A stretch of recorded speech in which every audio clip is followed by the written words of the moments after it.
친구들과 함께 인사 나누겠습니다. 오늘도 은혜 받는 예배 되십시오. 오늘도 은혜 받는 예배 되십시오. 오늘 말씀의 제목은 생각을 물으신 이유 두 번째 시간입니다.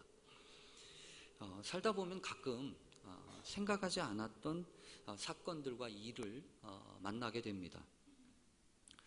어떤 분은 하루아침에 하던 일을 그만 접어야 하는 분도 보았습니다.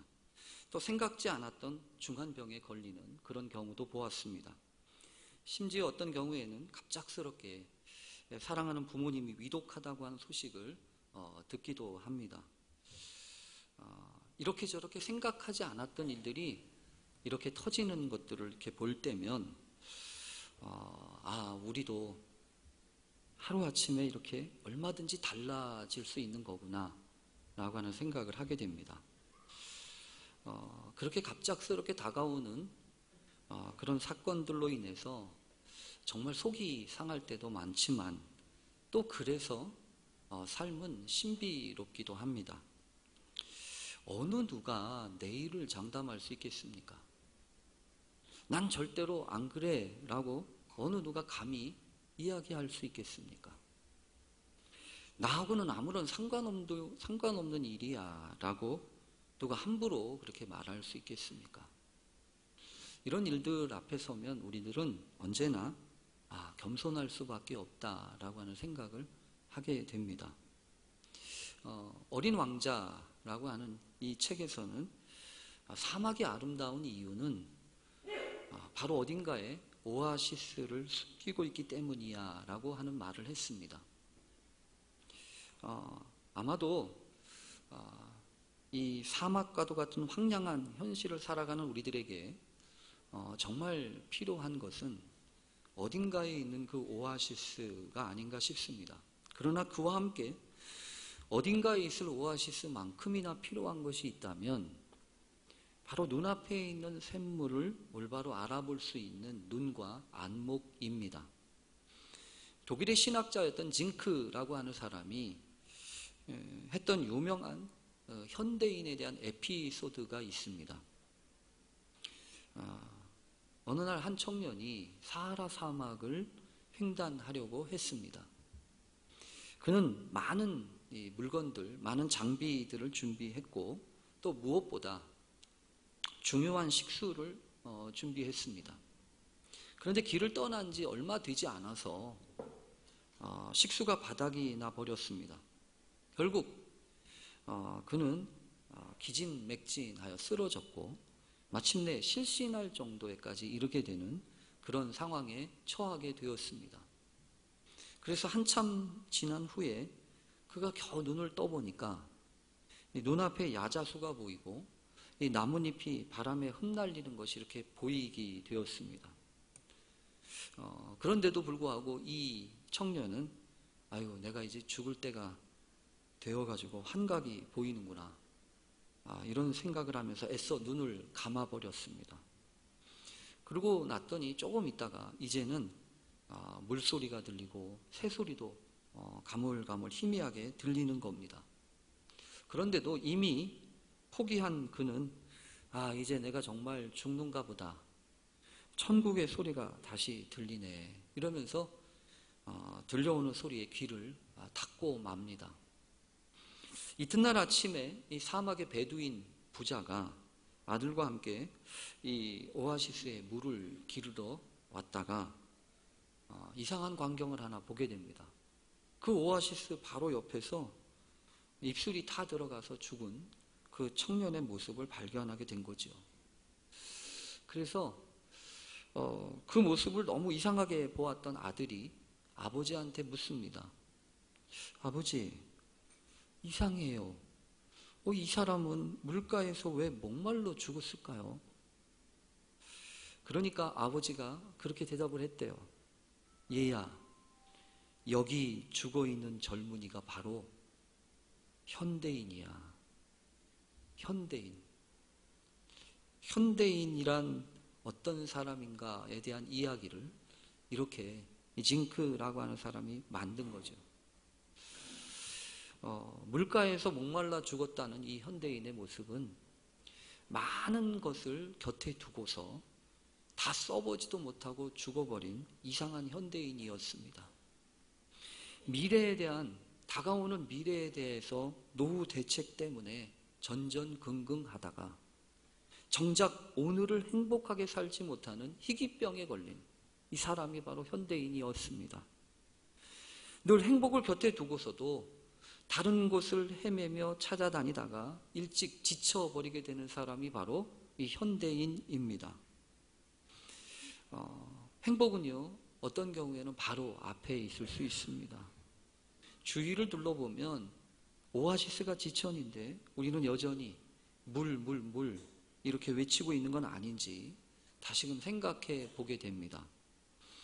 하나님이 우리에게 주시기 위한 그 은혜를 담아두는 그릇은 특별한 그릇이 아니라 우리가 늘 일상적으로 경험하는 평범한 일상 안에 있습니다.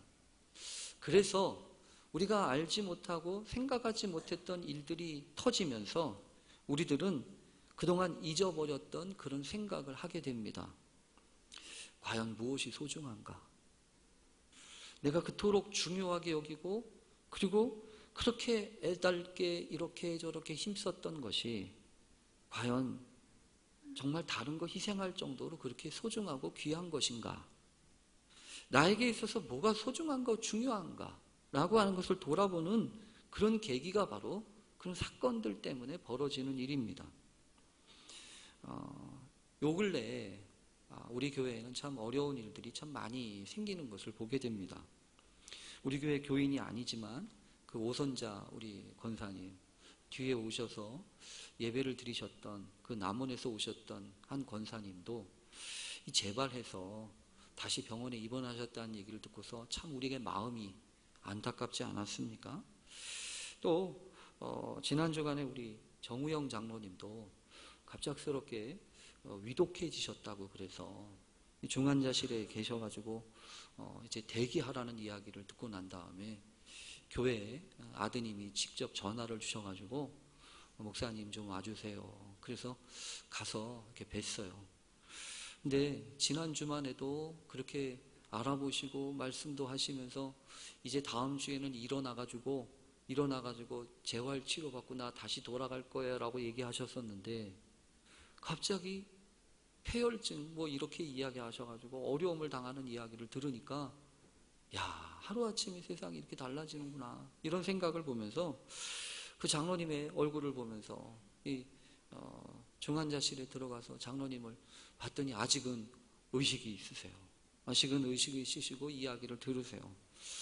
제가 그래서 그분한테 어렵지만 그런 얘기를 했어요. 장로님, 이런 소리 들리지요? 근데 그런 소리들 중에는 참 속상한 소리도 있고 또 이런저런 생각해 보면 나한테 좋은 소리도 있을 거예요. 그런데 장로님, 지금 중요한 것은 내가 듣고 싶은 소리를 듣는 게 아니에요. 내가 들어야 될 소리를 들어야 돼요. 내가 들어야 될 소리가 무슨 소리겠어요? 사람들의 소리요? 의사의 소리요? 아니요. 하나님의 소리잖아요. 하나님의 소리. 주님의 소리 아니에요. 주님의 소리 들으셔야 돼요. 주님의 음성 들으셔야 돼요. 그리고 장로님,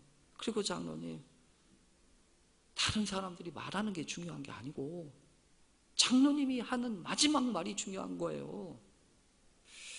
지금 장로님이 무슨 말씀을 남기시는지 그게 중요하니까 감사하세요.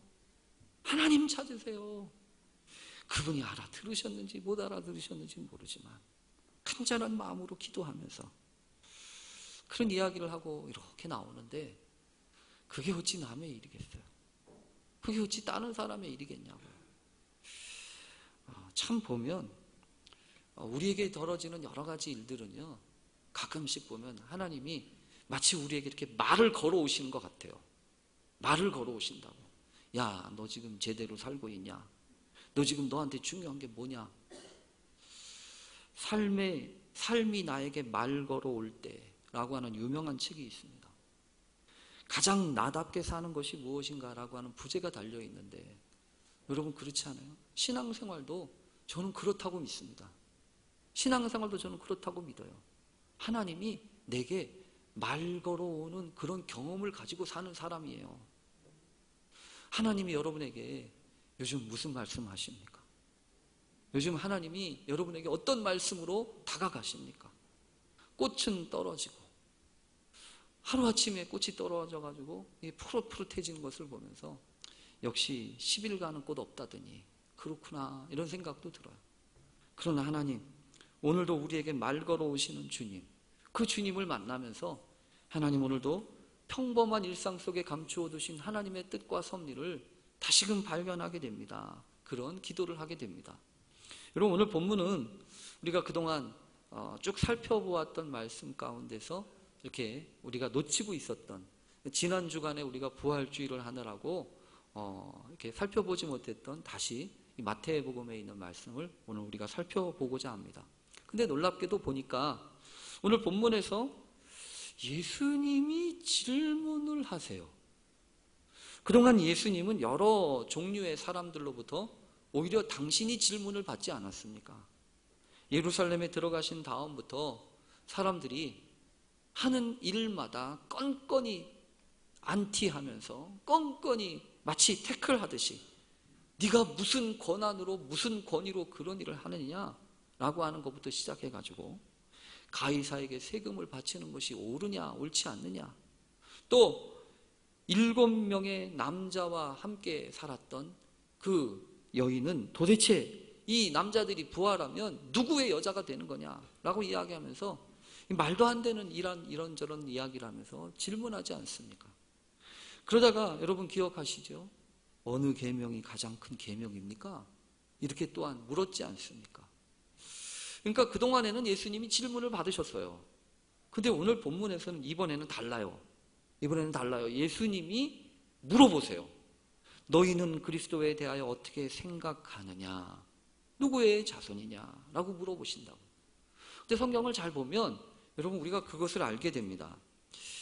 우리가 답을 찾지만요, 우리가 인생의 답도 찾고 이런저런 해답도 우리가 찾기를 원하지만 하나님이 우리에게 답을 그냥 금방 가르쳐 주시는 경우는 거의 없습니다. 오히려 하나님은 우리에게 질문을 찾게 하세요. 질문을. 그래서 여러분 아시는 것처럼 아담과 하와가 범죄하고 난 다음에 하나님이 찾으시면서 질문하시잖아요. 아담아 내가 어디 있느냐 이렇게 질문하시잖아요. 근데 여러분 하나님이 질문하실 때는 몰라서 찾으시는 걸까요? 야, 못 찾겠다, 깨꼬리 깽깽이 발로 나와라 이러는 건가요? 그게 아니잖아요. 하나님은 아셔요. 어디에 있는지 아신다고요. 벌써 제가 저기 숨어 있구나, 제가 피하고 있구나라는 걸 아신다고요. 근데 그 숨어 있는 아담과 하와를 향하여서 네가 어디 있냐라고 이렇게 물으시는 이유는 다른 데 있는 게 아니고 너 지금 어디 있는지 너 지금 제대로 알고나 있냐? 이런 얘기 아닙니까? 그래서 그런 이야기를 듣고 아담이 대답을 합니다. 뭐라고 대답을 하냐면 내가 동산에서 하나님의 소리를 듣고 내가 벗었으므로 두려워하여 숨었습니다. 여러분 숨어 있는 사람이 하나님이 어디 있냐고 물어봤을 때 나 지금 숨어 있어요 라고 대답하는 거 보셨어요? 그거 아니잖아요. 근데 지금 하나님이 물으시는 것은 뭐냐 하면 그래요, 내가 지금 하나님의 음성을 듣고 보니까 내가 지금 벗었어요. 내가 지금 숨었어요. 두려워서 숨었어요. 하나님의 음성이 이전에는 반가운 소리였는데 왜 그런지 이제부터는 두려워요. 그래서 내가 숨었어요, 주님. 하나님 이렇게 말하는 것을 하나님이 그런 질문의 과정들을 통하여서 우리에게 가르쳐 주시는 거 아니냐고요. 여러분 언제나 그렇습니다. 주님도 당신을 찾아오는 제자들을 향하여서 너희는 무엇을 구하느냐 이렇게 물으시고요. 38년 된 병자를 이렇게 물끄러미 쳐다보시면서도 당연한 거지만 물으세요. 네가 낫고자 하느냐. 그러니까 결국 여러분 주님이 이렇게 질문하시는 이유는 따로 있습니다. 몰라서 얘기하는 게 아니고 꼬투리 잡으려고 얘기하는 게 아니라 무언가를 말씀하시는 게, 하고 싶으신 게 있는 거예요. 뭔가 지금 가르치실 것이 있는 거예요. 무언가 지금 알아야 할 부분이 있고 깨달아야 될 부분이 있다는 거예요. 그런데 여기 성경에 보면 뭔가 알아야 될 게 있는데 우리가 금방금방 알 수가 없어요. 주님이 질문하셨지만 여러분 성경에 보면 주님이 질문하신 다음에 바로 답을 주시나요? 아니요. 오늘 성경에 보면 이렇게 됩니다. 너희는 그리스도에 대하여 어떻게 생각하느냐 이렇게 물으신 다음에 누구의 자손이냐 이렇게 한마디 똑 던지세요. 그러니까 그 얘기를 듣고 이 바리새인들이 그야 다윗의 자손입니다 라고 얘기하지 않습니까? 마치 정답처럼.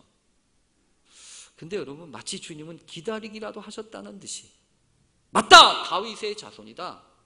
그런데 내가 한 가지 더 물어보자 라고 이야기하시면서 오늘 말씀을 하시는 거예요. 뭐라고 하냐 하면 너희들이 다윗의 자손이라며. 실제로 이 다윗의 자손이라고 하는 이 이야기 속에는 배경이 있어요. 어떤 배경이 있냐면 유대인들이 전반적으로 가지고 있었던 메시아 사상의 그 기반을 가지고 이야기할 때 이건 당연한 거예요.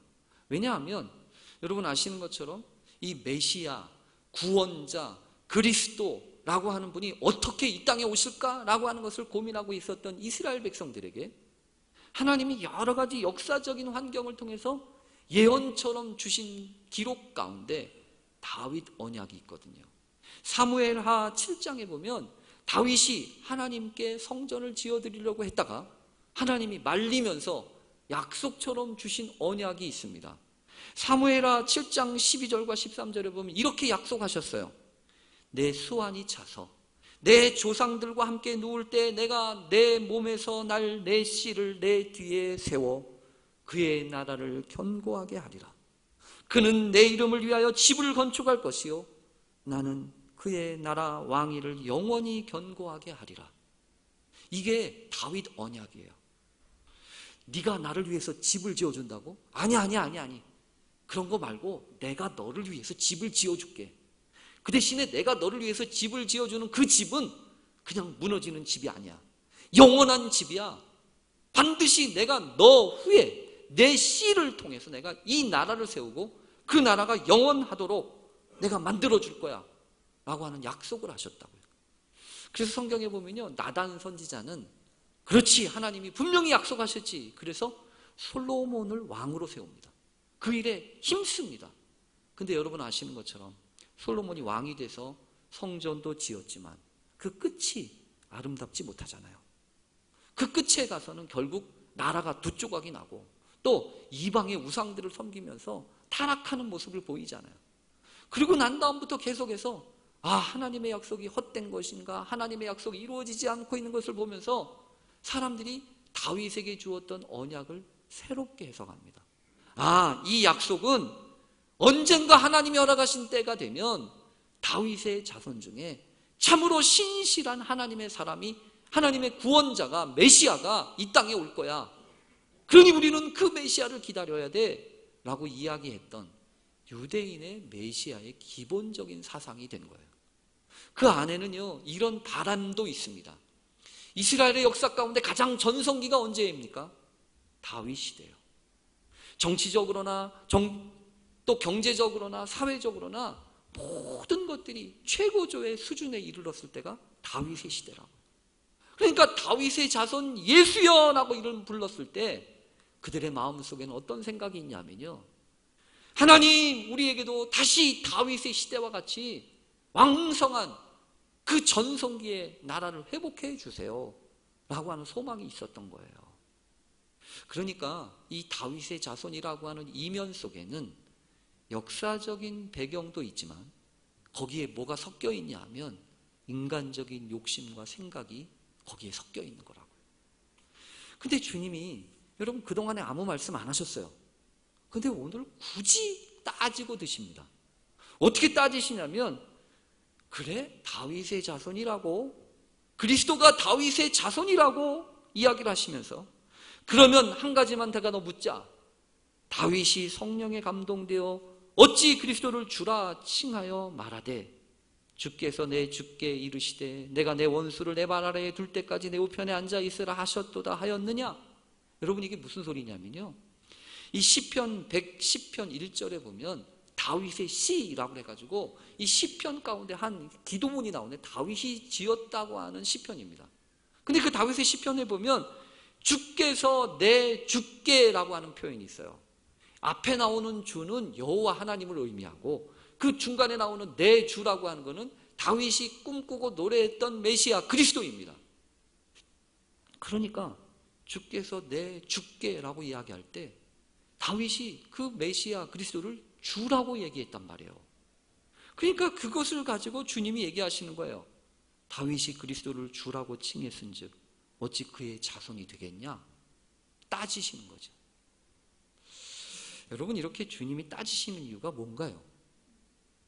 주님이 따지시는 이유가 뭐냐고요? 주님은 고분고분하지 않으세요. 때로 주님은 우리의 삶 가운데 따지고 들어오실 때가 있어요. 왜 따지고 들어오시나요? 우리에게 생각지 못했던 일들, 우리가 기뻐하지 않는 일들은 바로 우리를 따지고 들어오시는 주님의 음성과도 같아요. 근데 오늘 성경을 보면서 분명히 깨닫게 되는 것이 하나 있어요. 뭐냐 하면 주님이 이렇게 따지시는 이유가 있다는 겁니다.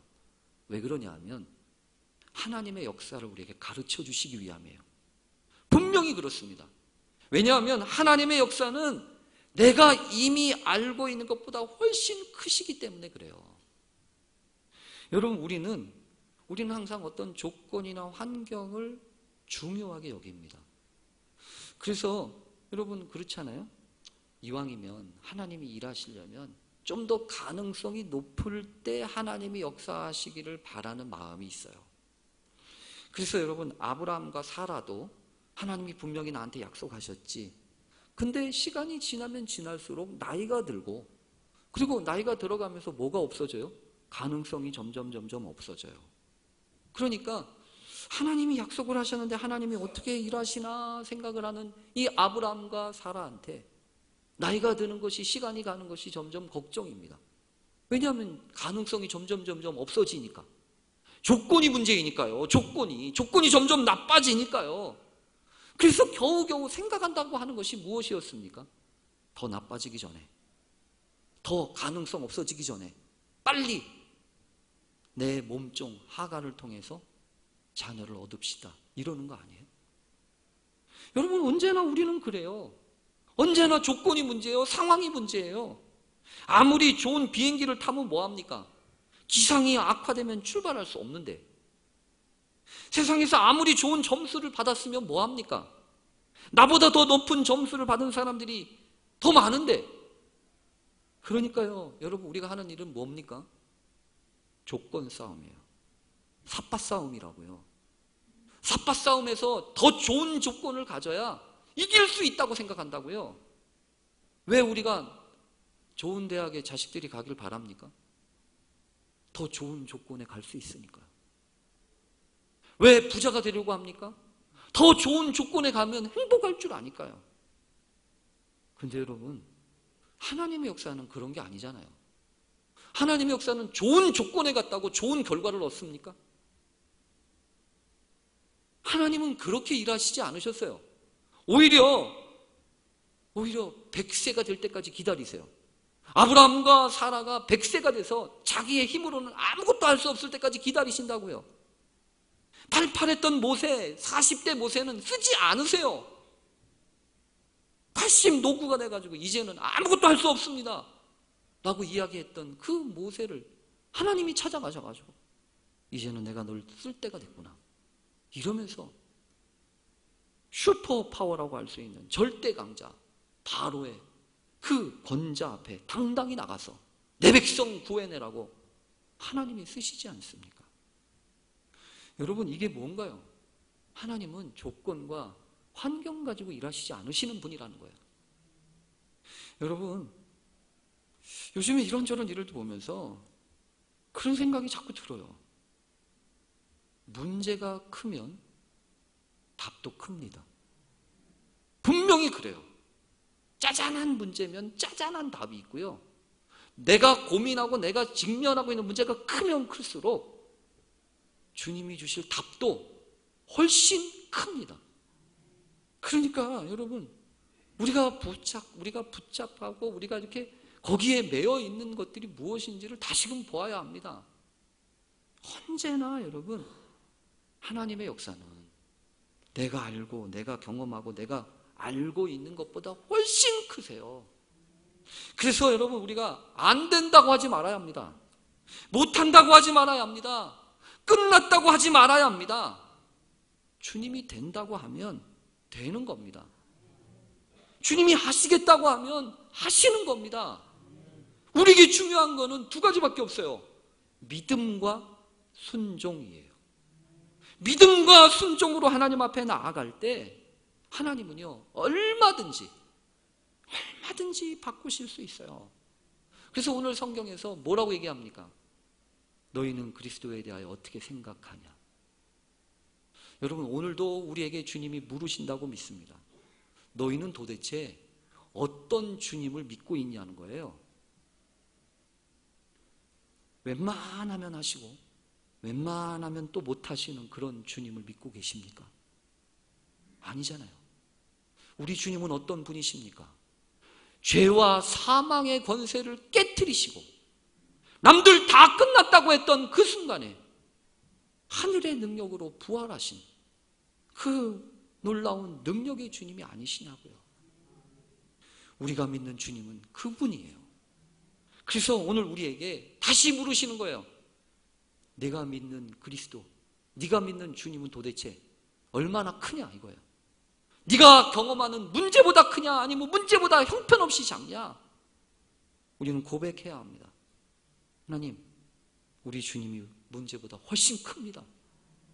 그래서 얼마든지 우리의 안타까운 마음과 우리의 고민하는 것을 채우시어도 남습니다. 그래서 뭐가 필요한가요? 그래서 뭐가 필요하냐고요? 오늘 성경에 이런 말씀이 있잖아요.